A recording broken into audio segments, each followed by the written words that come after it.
মনসা দেবী সেই চাঁদ সওদাগরকে এই বসুন্ধরায় তার পূজা দেওয়ার জন্য তিনি স্বর্গ থেকে এসেছিলেন মর্তে।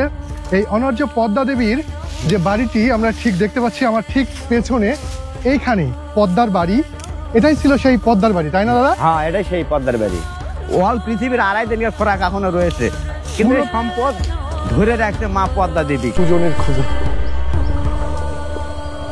খুঁজতে খুঁজতে সুজনদাকে খুঁজে পেয়েছি। দাদা এখন বর্তমানে এই যে লোহার কাজ করছেন। সুজনদা আগে থাকতেন যোগীর ভবনে, সেখানে থেকে তিনি অনেক জনপ্রিয়তা অর্জন করেছেন এবং দেশের বিভিন্ন প্রান্ত থেকে বিভিন্ন চ্যানেলগুলোতে আমরা দাদাকে দেখেছি। যোগীর ভবন, পাইকর ইউনিয়ন, কাহালু থানার পদ্মা ঘোপা নামে একটা জায়গা, পাইকর ইউনিয়নের গম্বস্থলে, আমরা সেখানে যাচ্ছি। আমরা জানি যে পদ্মা পুরাণ অথবা মনসা মঙ্গল তিনি লিখেছিলেন বিজয় গুপ্ত। সেই বিজয় গুপ্তের বিখ্যাত যে পদ্মার বাড়ি, এটাই ছিল সেই পদ্মার বাড়ি, তাই না দাদা? হ্যাঁ, এটাই সেই পদ্মার বাড়ি। এই পদ্মার বাড়ি, এখানে কি আছে আসলে? এখানে আমরা সত্য জানা ক্ষেত্রে জানি যে বহুত সম্পদ ভগবান রয়েছে, কেবল থুয়েছে, কিন্তু মা পদ্মা যদি কাউকে মন করে যদি বসুমতি করে যদি দিতে পারে, তাহলে সে ধনবান হতে পারে। তাছাড়া অন্য কেউ জোর জুলুম করে নিলে আর কোনো ধন নিতেও পারবি না, এবার চাইলেও পাবি না। সেটা তার এখন মায়ের কৃপাময়, এখানে মানুষের কিছু করার কিচ্ছু নাই। আমরা জানি যে মনসা দেবী সেই চাঁদ সওদাগরকে এই বসুন্ধরায় তার পূজা দেওয়ার জন্য তিনি স্বর্গ থেকে এসেছিলেন মর্তে। এই অনার্য পদ্মা দেবীর যে বাড়িটি আমরা ঠিক দেখতে পাচ্ছি আমার ঠিক পেছনে, এইখানটিতেই সেই বিখ্যাত বাড়িটি অবস্থিত। আর এই মিন্দে ঢুকে আমরা যাই মনে করেন ওখানে দুধ কলা এবং যাই যে মানামানচিতের ফলমূল দেয় ভোগ, আমরা দেয় ওখানে দিই সেগুলো। তো এইখানে যে অনেক সম্পদ রেখেছে পদ্মা দেবী, সেটা সম্পর্কে আমরা জানলাম। আর হচ্ছে এইটার অলৌকিক কোনো ক্ষমতা, এখানে দুধ কলা দিলে সেক্ষেত্রে?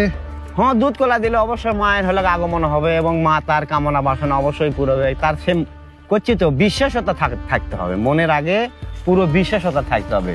মনের পুরো বিশ্বাসতা থাকলে যদি মায়ের কাছে কামনা বাসনা করে সে যদি কিছু চায়, অবশ্যই কিছু পেতে পারে।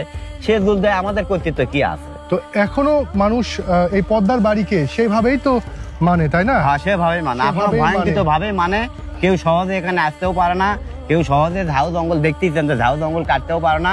কেউ পরিষ্কার পরিচ্ছন্নতা করবে চাইলেও খুব সাফ গায়ে এবং ভালোভাবে আসতে হবে। অবশ্যই ভালো মন নিয়ে তাকে এখানে আসতে হয়, কারণ আমরা মনসা মঙ্গল কাব্যের যে এই অঞ্চলে অর্থাৎ পূর্ব বাংলায় যেটাকে বলা হয় পদ্মা পুরাণ, এই পদ্মা পুরাণ এবং পশ্চিম বাংলায় যেটাকে বলা হয় মনসা মঙ্গল, এটার কিন্তু বিখ্যাত সেই সময় থেকে চল ছিল। এবং এর আদি কবি সেই কানা হরিদত্ত কিন্তু তার সম্পর্কে লিখেছেন কিন্তু বিজয়গুপ্ত। বিজয়গুপ্ত কিন্তু এর শ্রেষ্ঠ কবি।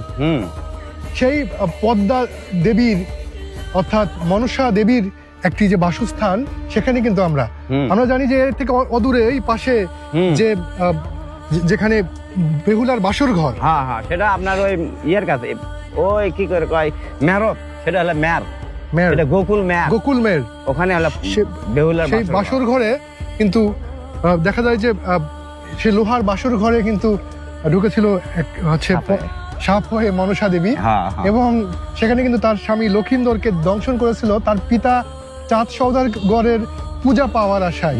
এবং পরবর্তীতে কিন্তু তার স্বামীকে নিয়ে বেহুলা কিন্তু এসেছিল এই অঞ্চলে, তাই না? এখানে নেতাই ধূপানির, হ্যাঁ, এখানে আপনার যোগীর ভবন আশ্রমের সাথে আছে, ওখানে নেপা ধোপানের মনে করেন জায়গা আছে, ঘাট আছে।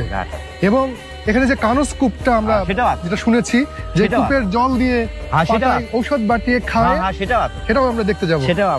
তো চলুন আমরা মা মনসার বাড়ি থেকে চলে যাই নেতাই ধূপানির ঘাট এবং যেই কানস কূপ, যে কূপের জল দিয়ে তাকে ইয়ে করা হয়েছিল, জীবিত করেছিল।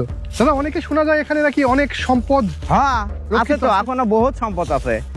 অল পৃথিবীর 2.5 দিনের খোরাক এখনো রয়েছে, কিন্তু সম্পদ ধরে রাখতে মা পদ্মা দেবী কেউ কাউকে দিচ্ছে না।